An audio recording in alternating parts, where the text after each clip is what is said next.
बड़ी कैसे हैं आप सब लोग। So welcome to all in this video. So guys, आज इस वीडियो में बात करने वाले हैं मेडिकल टर्मिनेशन ऑफ प्रेगनेंसी यानी एमटीपी। तो medical termination of pregnancy act जो है ये आया था 1951 में। देखो, ये टॉपिक है आपका फार्मास्यूटिकल जूरिस्प्रूडेंस का 5th यूनिट में। ठीक है, तो आपका 3rd चैप्टर है ये। और इसमें सिंपल आपको क्या क्या पढ़ना है, बेसिक अंडरस्टैंडिंग होनी चाहिए। ठीक है, साइलेंस फीचर जो है मैं आपको दिखाऊंगी आगे। ठीक है, उसके बाद आपके कुछ अमेंडमेंट है जो आए थे बाद में, मैं आपको वो भी दिखाने वाली हूँ। तो अभी देखो, यहाँ पे जो मेडिकल टर्मिनेशन ऑफ प्रेगनेंसी है वो 1971 में आया था। ठीक है, 1971 में आए थे। उसके जो रूल्स थे वो आपके 1975 में आया था। ठीक है, अगर हम बात करें इसकी इंट्रोडक्शन की तो सिंपल है। देखो, मेडिकल टर्मिनेशन ऑफ प्रेगनेंसी का क्या मतलब है, यानी हम मेडिकली प्रेगनेंसी को टर्मिनेट कर रहे हैं। ठीक है, जिसको हम अबॉर्शन बोल देते हैं। ठीक है, लेकिन आपने सुना होगा जो टर्मिनेट, अगर हम प्रेगनेंसी को टर्मिनेट कर दें तो कुछ कंडीशंस होती हैं उसके पीछे, जिसके जिसकी वजह से हमें इसको टर्मिनेट करना पड़ता है। तो वो कंडीशंस कौन कौन सी होती हैं वो भी हम देखेंगे। तो सबसे पहले हम देखते हैं इसका इंट्रोडक्शन। तो सबसे पहले है, this is an act for the termination of certain pregnancy by the registered medical practitioner and for matter connected देवविद and the act was pass 1971 and the rules जो है 1975 में आए थे। मेन चीज़ क्या है कि देखो, यहाँ पे सिंपल बोला गया कि सारी प्रेगनेंसीज को टर्मिनेट करने के लिए नहीं होता। ठीक है, ये कुछ सर्टेन प्रेगनेंसीज को टर्मिनेट करता है। और कौन करता है? RMP। देखो, RMP तो आपको समझ आ गया होगा क्योंकि आपने पूरी जूरिस्प्रूडेंस पढ़ ली है। अगर आपको RMP नहीं पता ना तो आपको कुछ नहीं पता। ठीक है, RMP मतलब क्या होता है, यानी जो एक ऐसा पर्सन, ऐसा प्रैक्टिशनर जो इस प्रेगनेंसी को टर्मिनेट करेगा। ठीक है, अभी आप ये समझो। नेक्स्ट देखो, बाकी इसके रूल्स वगैरह लिखे हुए हैं। देखो, वैसे तो ये सारी इंडिया के अंदर इम्प्लीमेंट था, लेकिन ये जम्मू कश्मीर के अंदर इम्प्लीमेंट नहीं था इस टाइम में। ठीक है, तो यहाँ पे लिखा हुआ है the except the extend to the whole of India and except the state of Jammu and Kashmir. Jammu and Kashmir में ये अप्लाई नहीं करता। अब नेक्स्ट हमारे पास है इसकी डेफिनेशंस। कुछ डेफिनेशंस एग्जाम्स में आपसे पूछ ली जाती हैं। फर्स्ट है गार्जियन। गार्जियन क्या होता है? It means the person having the care of the person of minor and mental ill person. Simple है। अगली डेफिनेशन जो है, मेंटल इल पर्सन कौन होता है? It means the person who is need to treatment by reason of any mental disorder and other than the mental retardation. यानी कि ऐसा कोई पर्सन जिसको मेंटल डिसऑर्डर है या मेंटल रिटार्डेशन है, उसको मेंटल इल पर्सन बोल देते हैं। ठीक है, नेक्स्ट हमारे पास है माइनर। माइनर में क्या होता है? It means the person who under the provision of the act of Indian Majority Act 1851 it is deemed to be a having attained his majority. Next आपके पास है RMP। RMP मैंने आपको बताया, मेडिकल रजिस्टर्ड मेडिकल प्रैक्टिशनर जो इस pregnancy को dominate करते हैं। ठीक है, it means medical practitioners who possess the recognise medically qualification of the Indian Medical Council Act 56 whose name has been entered in the state medical register and whose has such experience or training in gynecologist obstetric and as may be prescribed by rules made under this act. यानी जो आपका RMP है, जो pregnancy को terminate करेगा, वो एक तरह से वो आपका जो स्टेट मेडिकल रजिस्टर होता है उसके अंदर उसका नाम रजिस्टर होना चाहिए, यानी उसकी एंट्री होनी चाहिए। ठीक है, और यहाँ पे एक्सपीरियंस बताया, यहाँ पे गायनेकोलॉजिस्ट में एक्सपीरियंस होना चाहिए उसका। ठीक है, और नेक्स्ट आगे भी लिखा हुआ है, the registered medical practitioner shall not be guilty of any offense under any law and if any pregnancy is terminated by him in accordance with the provision of this act। यानी जो वो person है वो मतलब कुछ अगर RMP जो है, ठीक है, मेडिकल रजिस्टर्ड मेडिकल प्रैक्टिशनर जो है, वो किसी भी तरह से किसी ऑफेंस के वजह से, मतलब उसमें कोई इसके अंदर मतलब उसने कोई अपराध ना किया हो इससे रिगार्डिंग। ठीक है, सिंपल ये लिखा हुआ है। नेक्स्ट है, he and she terminated the pregnancy if. देखो, किन किन केसेस में वो प्रेगनेंसी को टर्मिनेट कर सकता है। पहला जो है, the length of pregnancy does not exceed 12 weeks. देखो, अगर 12 वीक जो है, 12 वीक तक तो मतलब प्रेगनेंसी को हम, अगर हमें 12 वीक की प्रेगनेंसी को टर्मिनेट करना है तो हमें एक देखो 12 वीक से कम होना चाहिए, ज़्यादा नहीं, कम होना चाहिए। 12 वीक को प्रेगनेंसी को टर्मिनेट करने के लिए हमें एक प्रैक्टिशनर की जरूरत पड़ती है, ठीक है, यानी उसकी एक जो मतलब प्रैक्टिशनर होता है उसकी एक्सेप्टेंस की जरूरत पड़ती है। अगर 12 वीक से अबव चली जाती है, 12 वीक के अबव, देखो 12 से अगर 20 के बीच में चली जाती है, ठीक है, 12 के ऊपर चलेगी मतलब, ठीक है, 12 है, 12 के ऊपर है, इतने में तो दो हमें प्रैक्टिशनर की जरूरत पड़ती है, यानी दो डॉक्टर्स की हमें एडवाइस देनी पड़ती है, ठीक है। तो यहाँ पे पहला लेंथ होगा कि प्रेगनेंसी की कितनी लेंथ है। नेक्स्ट हमारे पास द लेंथ मतलब कितना टाइम हो गया, ठीक है। The length of the pregnancy exceed 12 week but does not exceed 20 week, ठीक है। तो 20 वीक एक्सीड नहीं होनी चाहिए इसमें, तब हम प्रेगनेंसी कर सकते हैं, सॉरी प्रेगनेंसी को टर्मिनेट कर सकते हैं। नेक्स्ट है if not less than 2 registered medical practitioner have opinion that, यानी किन किन केसेस में हमें दो प्रैक्टिशनर की जरूरत नहीं पड़ती। If the continuance of the pregnancy would involve a risk of life of the pregnant woman, and where the pregnancy is caused by rape or that may be a constitutive grave injury to the mental health. देखो हम पहले तो pregnancy किसी चीज़ में हम terminate कर रहे हैं, पहला ये तो अगर मदर को या बेबी को, ठीक है, जो भी फीटस है उसको ज़्यादा रिस्क है, ठीक है, या उसकी डेथ होने के चांसेस ज़्यादा होते हैं, तो हम टर्मिनेट कर सकते हैं। और दूसरा रेप की केसेस में हो सकते हैं, ठीक है।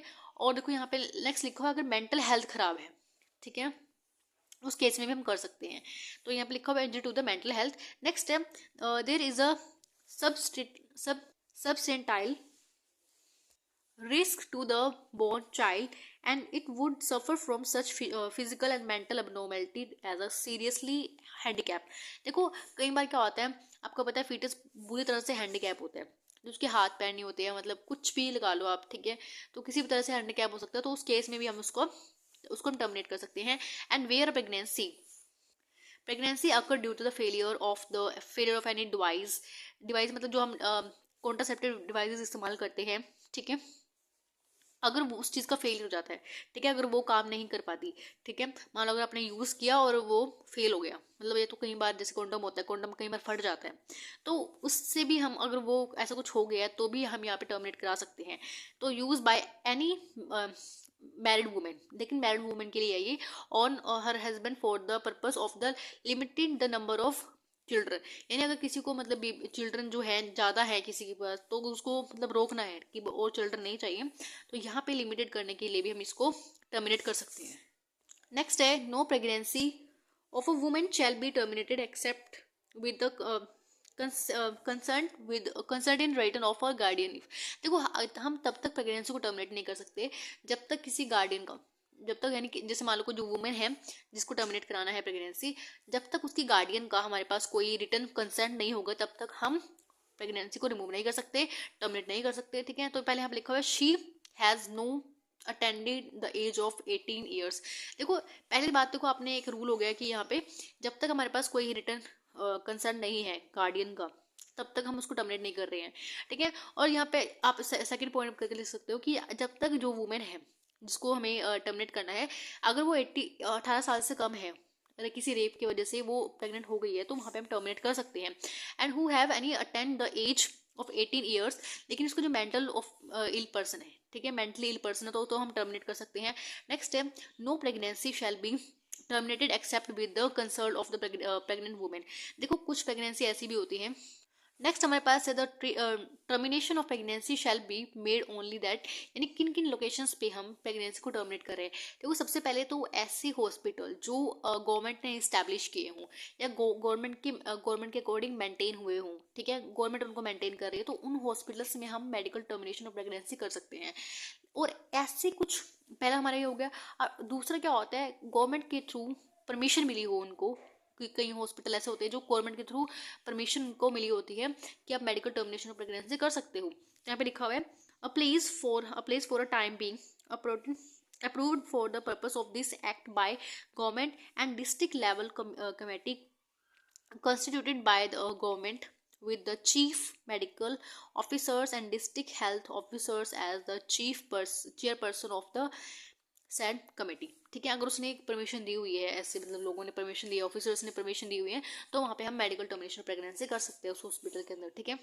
अब देखो इस एक्ट के यानी जो मेडिकल टर्मिनेशन, इसके एक्ट जो है मतलब एक्ट जो है ये, इसके कुछ प्रोविजन है यानी इसके कुछ नियम है रूल और रेगुलेशंस के रिगार्डिंग। तो पहला हमारे पास only approved location and permitted for the termination, यानी कुछ जो अप्रूव किए हुई हैं गवर्नमेंट ने उन्हीं में हम टर्मिनेशन प्रेगनेंसी कर सकते हैं। नेक्स्ट हमारे पास है only registered and skilled practitioner and permitted by the perform the termination, यानी जो अब देखो कहीं बार आपने पता होगा कि अबॉर्शन जब होते हैं, आप पहले टाइम में तो कोई ऐसे प्रैक्टिशनर नहीं हुआ करते थे, वो घर पे ही जैसे मान लो कि अबॉर्शन कर देते थे, ठीक है।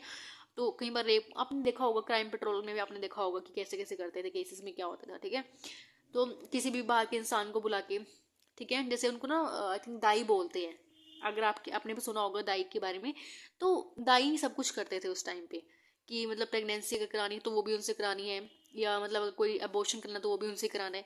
तो वो चीज़ गलत भी होती थी। अब वुमेन को कौन कौन सी बीमारी हो जाती थी उससे, अब उनकी डेथ हो जाती थी पीछे से, उनको कोई मतलब नहीं था उनसे, ठीक है। तो अब के टाइम में ऐसा नहीं है, पूरा आपको मतलब रूल्स और रेगुलेशन फॉलो करने हैं, ठीक है, पूरी केयर दी जाती है उस वुमेन को, ठीक है। लेकिन यहाँ पे हम कुछ वैसा नहीं कर रहे हैं कि मान लो कि कुछ यहाँ पे एक परमानेंट केस भी होना चाहिए कि जिसमें हमें प्रेगनेंसी को टर्मिनेट कराना है। हमें कोई ऐसे बिना मतलब की प्रेगनेंसी को टर्मिनेट नहीं कराना। अगर मतलब मैरिज, मैंने आपको दिखाया कुछ रूल्स रेगुलेशंस होते हैं, कुछ पर्सन की हेल्थ के वजह से होता है, कोई बेबी हैंडीकैप होता है तो हमें टर्मिनेट कराना पड़ जाता है, रेप के केसेस में हम करा रहे हैं, तो कुछ ही केसेस होते हैं, ठीक है। सब में हम ऐसा नहीं करते। लेकिन पहले तो मतलब पता है आपको जेंडर के वजह से हम टर्मिनेट करा देते थे, तो वो चीज़ गलत थी उस टाइम पे, ठीक है। लेकिन यहाँ पे देखो क्या है, only registered and skill practitioner यहाँ पे कर सकता है। नेक्स्ट है documentation should be carefully maintain. अब उस टाइम पे कौन सा डॉक्यूमेंट में किसको नाम थोड़ा लिखना होता है कि कितने बंदों का अबॉर्शन हो गया है, ठीक है। तो वहाँ पे उस टाइम पे कुछ ऐसा था नहीं, लेकिन आज के टाइम में पूरी डॉक्यूमेंटेशन होती है, ठीक है, पूरी केयरफुली आपको मेंटेन करके रखना पड़ता है। उसको डिस्ट्रॉय तब तक नहीं करना, मेरे ख्याल से 2 साल तक उसका पूरा मेंटेनेंस का होता है कि 2 साल तक आप उसको मेंटेन करके रखना पड़ता है, ठीक है। Destroy and record and information should be keeped confidential and not share with any other person और कंपनी, यानी किसी अदर, देखो मान लो किसी पर्सन कोई एक ये वाली ऐसी कोई रिपोर्ट होती है या मतलब कुछ ऐसा कोई इन्फॉर्मेशन होती है, तो हम किसी को शेयर नहीं कर सकते ये रिपोर्ट, ठीक है। हमें किसी को ये रिपोर्ट शेयर नहीं करनी है, कोई कंपनी होती है उसको शेयर ये रिपोर्ट नहीं करनी, ठीक है। नेक्स्ट है all necessary facilities and electronic equipment should be provided in the sufficient number and quality. देखो जितने हमारे पास जो नेसेसरी फैसिलिटीज़ जो भी होती है, इलेक्ट्रिक डिवाइसेज जो भी हमें चाहिए होती है, वो सब आपके हॉस्पिटल में अवेलेबल होनी चाहिए। नेक्स्ट हमारे पास है यहाँ पे कुछ पैरामीटर्स दिए हुए हैं, ये सब 4 पॉइंट लिखे हुए हैं सिंपल पैरामीटर्स में, आप इस तरह से बना के लिख सकते हो। पहले है रिक्वायर्ड स्टाफ यहाँ पे प्रेजेंट होना चाहिए पूरा, ठीक है, अच्छे से वो पूरा स्किल प्रैक्टिशनर होना चाहिए, ठीक है। प्लेस फॉर द टर्मिनेशन, यानी जो जिस प्लेस पे टर्मिनेशन होनी है, जिसमें मैंने बताया गवर्नमेंट के अंडर होता है वो प्लेस, गवर्नमेंट का होता है या गवर्नमेंट ने इस्टेब्लिश किया होता है, तो उसी प्लेस में हमें टर्मिनेशन करना है। डॉक्यूमेंटेशन को पूरा अच्छे से रिकॉर्ड करके रखना है, रूल्स और रेगुलेशन को अंडर द एक्ट ऑफ पूरा मतलब यहाँ पे मेंटेन करना है, ठीक है, पूरा रूल रेगुलेशन के अकॉर्डिंग ही चलना है। नेक्स्ट हमारे पास आता है ऑफेंसेस और पेनल्टीज।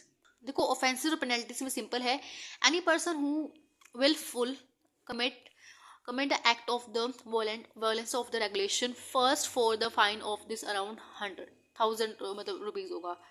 अगर मान लो कोई ऐसा पर्सन है जो RMP यानी medical termination medical sorry registered medical practitioner नहीं है, अगर वो किसी प्रेगनेंसी को टर्मिनेट कर रहा है तो उसके ऊपर फाइन लगता है, ठीक है। देखो यहाँ पे फाइन तो लगता ही है, यहाँ पे उसको 2 से 7 साल की जेल भी होती है, देखो 2 से 7 साल तक उसको जेल हो सकती है। नेक्स्ट है देखो इससे ज़्यादा भी हो सकती है, अगर उसने इससे ज़्यादा घिनौना काम किया है तो ऑब्वियस सी बात है उसको ज़्यादा ज़्यादा टाइम के लिए जेल भी हो सकती है। कहीं में इसको वरी भी किया होगा, ठीक है, 2 से 7 या 8 मतलब उसको वरी किया होगा। नेक्स्ट है whoever terminate any pregnancy in the place other than the mentioned shall be punishable with the rigid imprisonment क्या होता है, यानी किसी चीज को किसी पर्सन को हम जेल में डाल देते तो जेल जाना मतलब इम्प्रेजनमेंट, ठीक है, उसको कैद करना for a term which shall not be less than 2 years but which may exceed the 7 years। Same मतलब अगर कोई ऐसा पर्सन जो उस जगह पे प्रेगनेंसी टर्मिनेट नहीं करता जो गवर्नमेंट ने अप्रूव की है, तो उसको जेल मिलती है 2 से 7 साल तक की, और शायद उसको फाइन भी भरना पड़े, ठीक है। और मान लो एक तो हो गया जो पर्सन एक तो स्किल नहीं है पर्सन वो, ठीक है, उसको भी जेल होगी। और जो एक ऐसा पर्सन जो आरएमपी तो है लेकिन वो उस जगह पे मतलब नहीं कर रहा है टर्मिनेट, जो गवर्नमेंट के थ्रू अप्रूव की गई है, ठीक है, वो किसी और जगह पे कर रहा है, किसी और की जगह पे कर रहा है, और जिसकी जगह पे कर रहा है उसको भी सेम पेनल्टीज मिलती है यहाँ पे, ठीक है। देखो यहाँ पे लिखा हुआ है any person being owner of the place, जिसका ये प्लेस है उसको भी यहाँ पे जेल जाती मिलती है। तो सिंपल यहाँ पे भी इसको 2 से 7 साल तक इसको जेल मिलती है, ठीक है। जिसकी जगह है उसको भी जेल मिलती है और जो कर रहा है उसको भी जेल जाना पड़ता है। नेक्स्ट हमारे पास है कुछ अमेंडमेंट। मैंने आपको बोला था कि कुछ अमेंडमेंट आया है, यानी कुछ चेंजेस आए हैं यहाँ पे। पहले जब ये रूल आया था 1975 में, तब क्या सिस्टम था, और लेकिन अब यहाँ पे 2022 के अकॉर्डिंग, सॉरी 21 के अकॉर्डिंग यहाँ पे दिखाया है कि कितने यहाँ पे चेंजेस आए हैं। तो पहले कॉन्ट्रासेप्टिव में यहाँ पे चेंजेस दिखाया है, यानी कॉन्ट्रासेप्शन फेलियर क्या होता है। जब मैंने आपको बताया, अगर मान लो कि किसी ने मतलब एक बैरियर इस्तेमाल किया, ठीक है, कॉन्ट्रासेप्टिव बैरियर इस्तेमाल किया, तो अगर वो फेल हो जाता है, ठीक है, मैंने बताया अगर टीयर वे हो जाता है कंडोम का, तो यहाँ पे उसको कॉन्ट्रासेप्टिव फेलियर बोला जाता है, ठीक है। अगर वो किसी पर्सन का हो जाता है, तो यहाँ पे only applied for married women. पहले 1975 में जो वुमेन मैरिज थी जिनकी शादीशुदा थी, उनके लिए एप्लीकेबल था। लेकिन 2021 में क्या किया, इसको अनमैरिड वुमेन के लिए भी कर दिया, ठीक है। नेक्स्ट हमारे पास आता है गार्जियन एज लिमिट। तो यहाँ पे गार्जियन की एज लिमिट जो थी, सॉरी जेस्टेशनल एज जो होती है वो 20 वीक की थी, ठीक है। पहले मतलब 1970 में 20 वीक तक हम कर सकते थे, लेकिन यहाँ पे 24 वीक तक हो गए। 24 वीक यहाँ पे रेप यहाँ पे server behind the 24 week for substantial foetal abnormality में हम यहाँ पे इसको कर सकते हैं। नेक्स्ट अगर हम बात करें मेडिकल प्रैक्टिशनर ओपिनियन, देखो मैंने आपको बताया था कि अगर 22 वीक तक है तो एक की ही जरूरत पड़ती है यहाँ पे, मतलब उसकी परमिशन की, एक पर्सन की परमिशन पड़ेगी यहाँ पे। अगर 20 वीक तक हो जाता तो यहाँ पे दो आरएमपी की जरूरत पड़ती है। लेकिन देखो यहाँ पे ये जो टाइम है 12 वीक का 20 वीक का, ये वरी कर रहा था, लेकिन 2022 में यहाँ पे थोड़ा इसको चेंज कर दिया गया कि अगर 20 वीक का है, देखो यहाँ पे 20 वीक का है तो एक पर्सन की जरूरत पड़ेगी। अगर 20 से 24 तक जा रहा है तो दो आरएमपी की जरूरत पड़ती है यहाँ पे, ठीक है। ऐसे हमारे पास breach of medical women confident, अगर हम उसको कोई ब्रीच करता है तो यहाँ पे फाइन कितना था, पहले 1000 था, और यहाँ पे अब फाइन जो है फाइन भी है, और उसके यहाँ पे जेल भी जाना पड़ेगा 1 साल के लिए। तो ये सब यहाँ पे कुछ अमेंडमेंट आए थे जो आपने एग्जाम में लिख सकते हो, आसान भी है। और एमटीपी जनरली बहुत बार पूछा भी जाता है एग्जाम्स में, ठीक है। इसको लर्न करके जाना, छोड़ के मत जाना टॉपिक को। इसके बाद और भी 2 टॉपिक रह गए हैं, वो हम आगे वीडियोस में देखने वाले हैं। तो आपका एमटीपी है वो भी फिनिश हो गया है, और जो उसकी नोट्स है वो टेलीग्राम पे शेयर कर दूंगी, टेलीग्राम पे जाके डाउनलोड कर लेना पीडीएफ फॉर्म में, ठीक है। And thank you for watching this video, have a nice day.